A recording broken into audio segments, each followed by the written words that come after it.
तू अनोळखी तरी सोबती या मालिकेच्या आजच्या भागात एका अशा वळणावर कथा आली आहे जिथे एका बाजूला तर्क संपतो आणि दुसऱ्या बाजूला तब्बल 20 लाख रुपयांची मोठी भिंत उभी ठाकली आहे. याच संधीचा फायदा घेण्यासाठी कुटील राजसी तिथे आली आहे.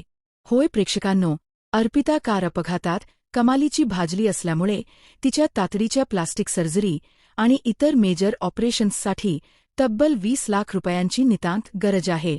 पण दुसरीकडे समीरची नोकरी सुटलेली आहे आणि त्याचे किचन क्लाउड देखील सुरू होण्यापूर्वीच जळून खाक झाले आहे. अशा अत्यंत बिकट परिस्थितीत जिथे त्याच्या खिशात 1000 रुपये सुद्धा उरलेले नाहीत, तिथे तो हे 20 लाख रुपये कुठून आणणार? नेमकी हीच पडती बाजू पाहून राजसी तिथे 20 लाख रुपयांचा चेक घेऊन पोहोचली आहे आणि समीरला पैशांचे आमिष दाखवू लागली आहे. ती समीरला म्हणते आहे की, समीर, अरे काय रे, कशी अर्पिता बरी आहे ना? तिच्याबद्दल मला कळलं. खरंच मला इतकं वाईट वाटलं म्हणून सांगू. बिचारी आता बरी आहे ना, जगली आहे ना ती? तेव्हा समीर अत्यंत संतापाने म्हणतो, जगलीय म्हणजे त्या जगणारच होत्या. तू का असं विचारतेस? तेव्हा राजसी कुत्सितपणे हसत म्हणते, नाही, पण आता डॉक्टरांचं म्हणणं मी ऐकलं. ते आता ऑपरेशनसाठी 20 लाख रुपये मागतायत. समीर, तू कुठून आणणार आहेस रे आता एवढे पैसे? आता बघ ना, तुझी नोकरी पण नाहीये आणि त्याचबरोबर आता कुठे तुमचं किचन क्लाउड सुरू झालं होतं, सुरू होण्याच्या आधीच ते बंद पडलं. आता आधीच तुमचं इतकं नुकसान झालंय, त्याच्यामध्ये एवढे पैसे तू कुठून आणणार आहेस इथे अर्पिताच्या ऑपरेशनसाठी? सांग ना. पण तुझ्याकडे पैसे नसले म्हणून काय झालं? मग तुझी ही मैत्रीण जी तुझ्यावरती इतकं प्रेम करते, ती कधी कामाला येणार? हे घे. आणि राजसी समीरला 20 लाखांचा चेक दाखवून आमिष देते. तेव्हा समीर म्हणतो, पण तू अर्पिता मॅडमच्या इतका राग करतेस आणि आता तू इतकी उदार झाली आहेस की आम्हाला 20 लाखांचा चेक देतेस, ते पण ऑपरेशनसाठी. हे खरंच तू मनापासून करतेस की याच्यामागे काहीतरी तुझा डाव आहे? तेव्हा राजसी म्हणत असते, हे बघ, आता 20 लाख रुपयांचा चेक देते, तुझी गरज मी भागवते की नाही? मला फक्त एवढेच होय की या बदल्यात मला तुझ्याबरोबर एक व्यवहार करायचा आहे. अशा प्रकारे सुरुवातीलाच राजसी 20 लाखांचे आमिष दाखवून उभी असताना अर्पिता मृत्यूच्या दारात उभी असल्यामुळे समीरने स्वतःच्या प्राणांची बाजी लावून एक कठीण व्रत करण्याचा निर्णय घेतला आहे. वडोली गावाच्या महादेवाच्या मंदिरामध्ये आता प्रचंड वादळी वारा सुटला आहे. मंदिराच्या पायांवरून एक पाऊल टाकत समीर ओल्या अंगाने सोवळे नेसून वर जात आहे. त्याचे हात थंडीने आणि भीतीने थरथरत आहेत, पण डोळ्यात अर्पिताला वाचवण्याचा अंगार आहे. समोर मंदिराच्या मध्यभागी एक महाकाय, अत्यंत जड अशी पाषाणाची शिवपिंड आहे, जी आजपर्यंत गावातील कोण्या पैलवानालाही हलवता आलेली नाही. आजी अत्यंत भावूक होऊन डोळ्यात अश्रू आणून मंदिराच्या गुरुजींना म्हणते की, गुरुजी, हा माझा नातू समीर आहे. लहानपणापासून कधी देवासमोर हट्ट न करणारा, कधी काही न मागणारा माझा समीर आज या महादेवाच्या पायाशी झुकलाय. हा व्रत करणार आहे गुरुजी. ही महाकाय शिवपिंड तो स्वतःच्या हाताने उचलून त्या मंदिराच्या मुख्य गाभ्यात प्रस्थापित करणार आहे. तेव्हा गुरुजी अतिशय गंभीर आणि काळजीत पडलेल्या आवाजात म्हणतात की, आजी, महादेवाची आराधना करण्याची इच्छा असलेल्या कोणालाही थांबवण्याची आमची प्रथा नाही, तो अधिकार कोणालाच नाही. पण ही पिंड उचलणे सामान्य माणसाचे काम नाही. वर्षानुवर्षे या गावातल्या मोठ्या मोठ्या लोकांना जे जमले नाही, ते हा शहरातला मुलगा कसा करणार? अशी कोणती आणीबाणी आली आहे, असे कोणते संकट आले आहे की या पोराला एवढं कठीण आणि जीवघेणं व्रत करावंसं वाटतंय? तेव्हा आजी स्वतःच्या हुंदका दाबतं रडत रडत गुरुजींना सांगते की, गुरुजी, त्याची बायको, माझी सून अर्पिता कार अपघातात भीषण जळाली आहे. हॉस्पिटलमध्ये डॉक्टरांनी हात टेकलेत आणि तिच्या ऑपरेशनसाठी 20 लाख रुपयांची मोठी रक्कम लागणार आहे, जी आमच्याकडे नाही. तिच्याकडे आता डॉक्टरांच्या म्हणण्यानुसार फक्त 1 तासाचा वेळ उरलाय. तिच्या कोमातला श्वास परत यावा म्हणून हा नवरा आज महादेवाच्या दरबारात स्वतःचे रक्त आटवायला तयार झालाय. गुरुजी समीरकडे कौतुकाने आणि आशेने पाहतात आणि म्हणतात, ठीक आहे बाळा, तुझा भाव सच्चा असेल, तुझ्या प्रेमात ताकद असेल, तर महादेव तुझी हाक नक्की ऐकेल. जा बाळा, तुझ्या प्रयत्नांना यश येवो आणि तुझी बायको बरी होवो. आमचे आशीर्वाद तुझ्या पाठीशी आहेत. समीर अत्यंत आदराने पिंडीजवळ जातो.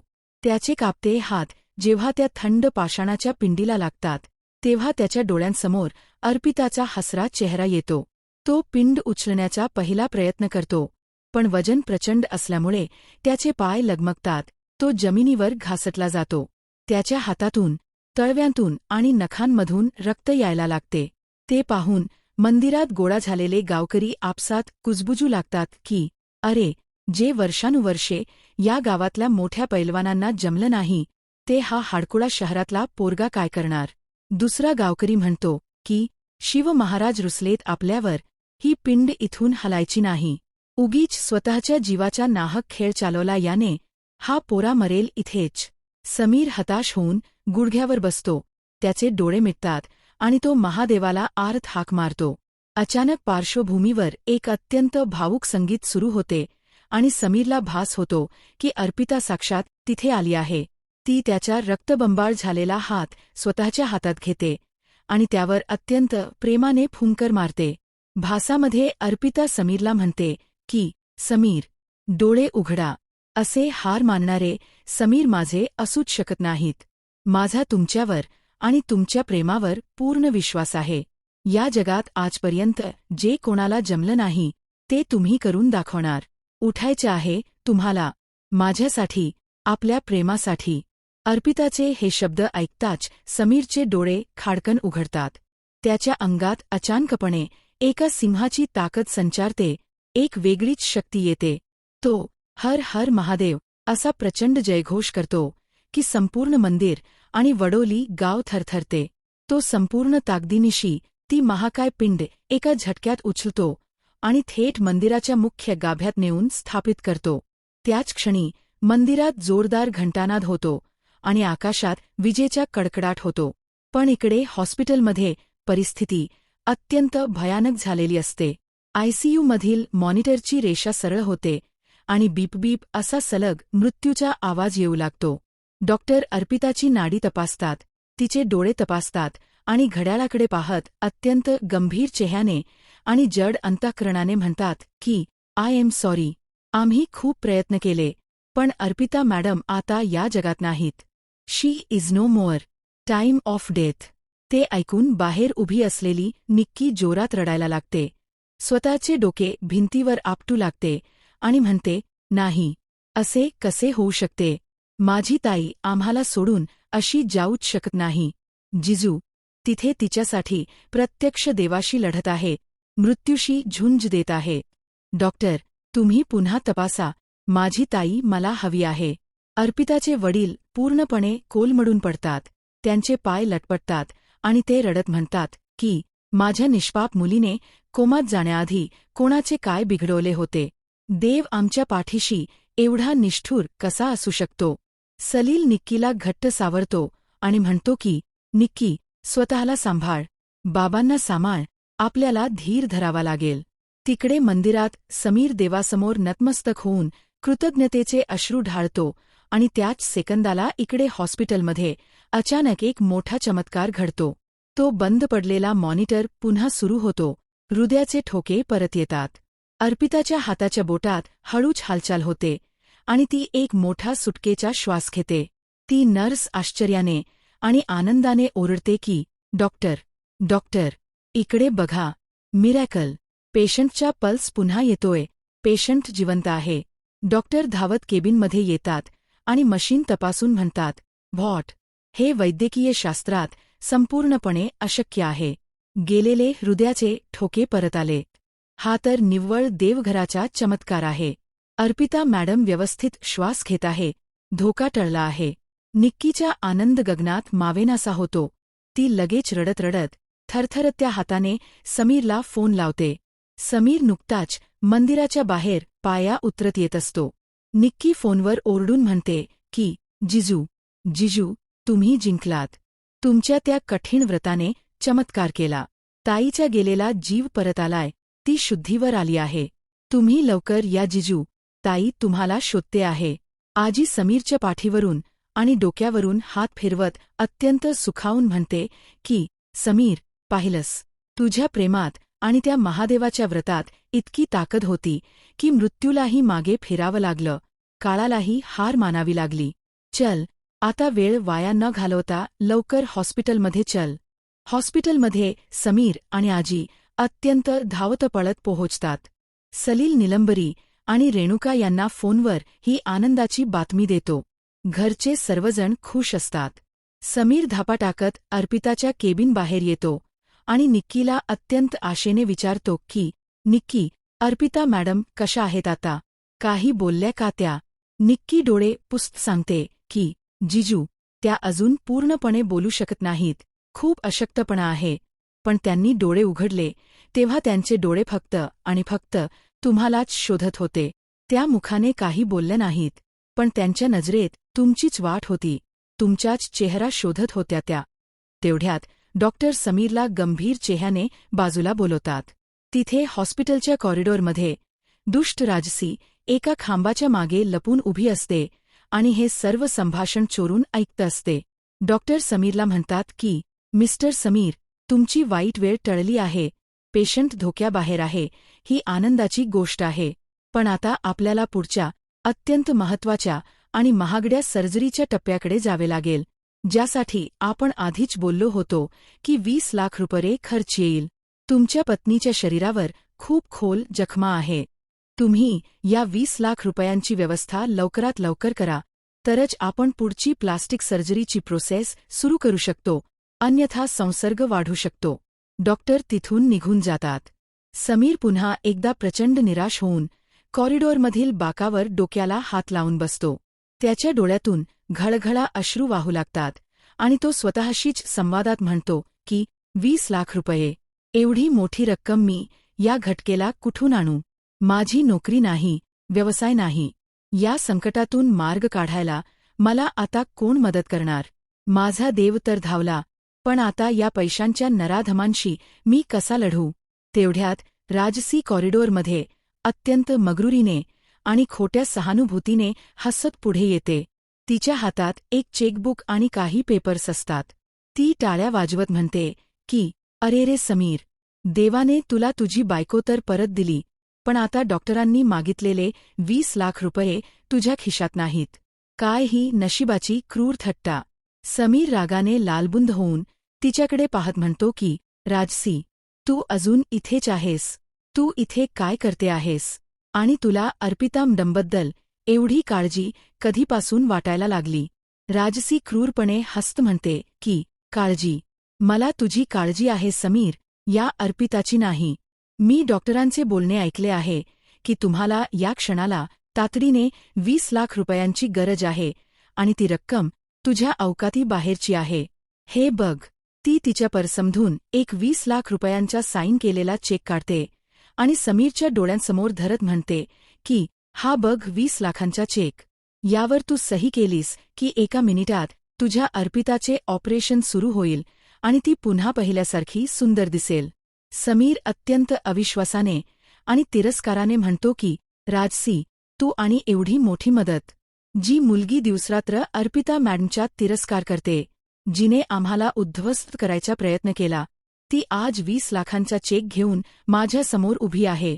याच्या मागे नक्की तुझा काय घाणेरडा डाव आहे? तू एवढी उदार कशी झालीस? राजसी हसून म्हणते की अरे समीर, तू मला खूप चांगलं ओळखतोस. मी एका मोठ्या बिझनेसमनची मुलगी आहे. मी कोणतीही गोष्ट फुकट किंवा धर्मादाय करत नाही. यात एक छोटासा फायद्याचा व्यवहार आहे. समीर दात ओठ खाऊन विचारतो, कसला व्यवहार? नक्की काय होय तुला माझ्याकडून? राजसी त्याला जवळ येत म्हणते की सोपा व्यवहार आहे समीर. तुला काय महत्वाचं आहे? अर्पिताचा जीव वाचवणं की तिने तुझ्या आयुष्यात पत्नी म्हणून राहणं? समीर ठामपणे आणि गरजून सांगतो की माझ्यासाठी या दोन्ही गोष्टी सारख्याच महत्वाच्या आहे. त्यांचा जीवही आणि त्यांची माझ्या आयुष्यातील साथही. आम्ही एकमेकांशिवाय अपूर्ण आहोत. तेव्हा इथे राजसी तिचे खरे रूप दाखवत म्हणते, सगळंच नाही मिळणार तुला समीर, काहीतरी गमवावेच लागेल. हे बघ, आता ऑपरेशनसाठी तुला 20 लाख रुपये हवेत, ते मी तुला अगदी या क्षणाला द्यायला तयार आहे. पण त्या बदल्यात तू अर्पिताला कायमचा डिव्होर्स द्यायचा आणि माझ्याबरोबर लग्न करायचं. म्हणजे अर्पिताचा जीवही वाचेल आणि माझ्याबरोबर तुझं लग्न होऊन तुझा संसारही सुधारेल. बोल मग आता. कोर्टाचे डिव्होर्स पेपर मी आधीच तयार करून घेऊन आलीय. तू यावर फक्त एक साईन करशील का? समीरला खूप मोठा धक्का बसतो. त्याचे पाय जमिनीवरून सरकतात. तो मागे सरकतो आणि म्हणतो की, काय? तू वेडी झाली आहेस का राजसी? तुझी हिंमत कशी झाली हा प्रस्ताव मांडायची? तो पुढे म्हणतो, अच्छा, म्हणजे आता माझी पडती बाजू आहे. मी हताश आहे म्हणून तू माझ्यावर आणि माझ्या परिस्थितीवर इतकी मोठी खेळी खेळणार आहेस. तर नात्याचा बाजार मांडून व्यवहार करणार आहेस तू माझ्याबरोबर. इथे आता 20 लाख रुपयांसाठी तू माझ्या अर्पिता मॅडमला मला डिव्होर्स द्यायला सांगतेस. तेव्हा ती अजिबात न लाजता म्हणत असते की समीर, हे बघ, रागवू नकोस, विचार कर. आता तुला 20 लाख रुपये हवेत आणि त्याचबरोबर अर्पिताचा तुला जीव पण वाचवायचाय. मग आता मी जे सांगते ते शहाण्यासारखं ऐक. अर्पिताचा जीव वाचव आणि त्या बदल्यामध्ये तिला डिव्होर्स दे आणि माझ्याबरोबर लग्न कर. माझ्यासोबत एक नवीन आणि श्रीमंत संसार थाट. तेव्हा इथे समीर राजसीच्या अगदी जवळ जातो आणि अत्यंत संतप्त आवाजात म्हणतो, कधीच नाही. तू इथे माझ्या प्रेमाचा व्यापार करायला आलीस. माझं पवित्र नातं तोडायला सांगणार आहेस. ही गोष्ट मला 7 जन्मात अजिबात मान्य नाही.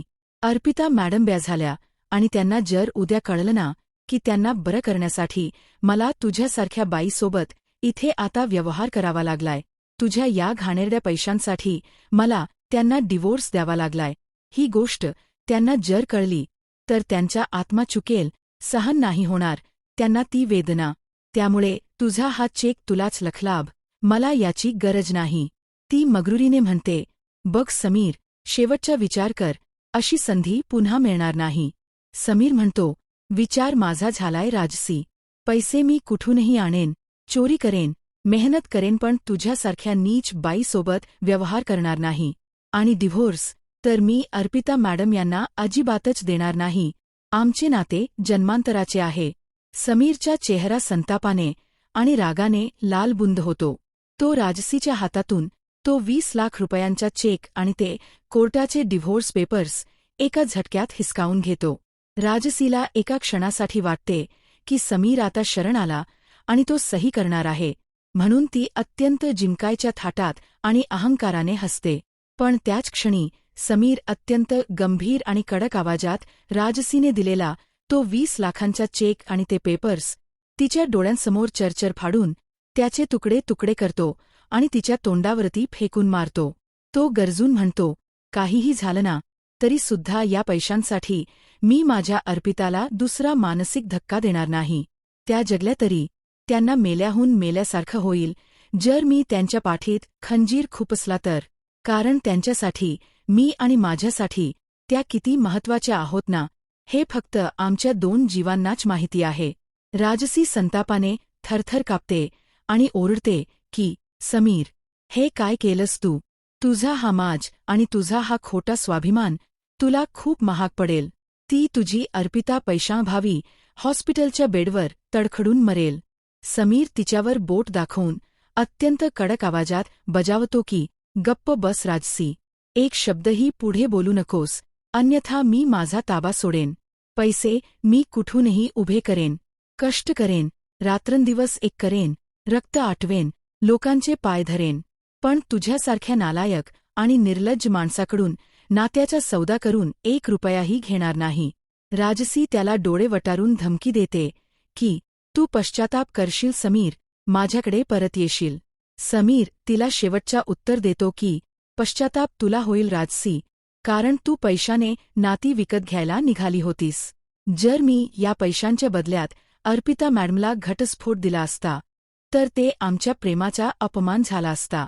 कारण आमच्यासाठी आमचे नाते पैशांपेक्षा, या 20 लाखांपेक्षा खूप मोठे आहे. तुझ्या या घाणेरड्या पैशांची आणि तुझी मला अजिबात गरज नाही. निघून जा इथून, आत्ताच्या आत्ता. तोंड काळे कर माझ्यासमोरून. राजसी रागाने आणि अपमानाने पाय आपटत स्वतःचे सामान उचलून तिथून तरात्रा निघून जाते. समीर जमिनीवर विखुरलेल्या त्या चेकच्या तुकड्यांकडे पाहतो. त्याचे डोळे ओलावतात, पण त्याच्या चेहऱ्यावर आता एक वेगळाच आत्मविश्वास आणि निर्धार असतो. तो मागे वळून अर्पिताच्या आयसीयू केबिनकडे पाहतो, जिथे अर्पिता हळूहळू डोळे उघडत असते. समीरने राजसीचा क्रूर डाव तर अत्यंत स्वाभिमानाने उधळून लावला आहे. पण आता समीर समोर उभा आहे 20 लाख रुपयांचा अथांग आणि कठीण डोंगर. कसा करणार समीर या अवाढव्य पैशांची व्यवस्था? कोण धावून येणार समीरच्या मदतीला? की अर्पिताच्या आयुष्यात पुन्हा एखादे नवीन संकट येणार? हे पाहणे अत्यंत रंजक ठरणार आहे. पाहत राहा तुमची आवडती मालिका. तू अनोळखी तरी सोबती.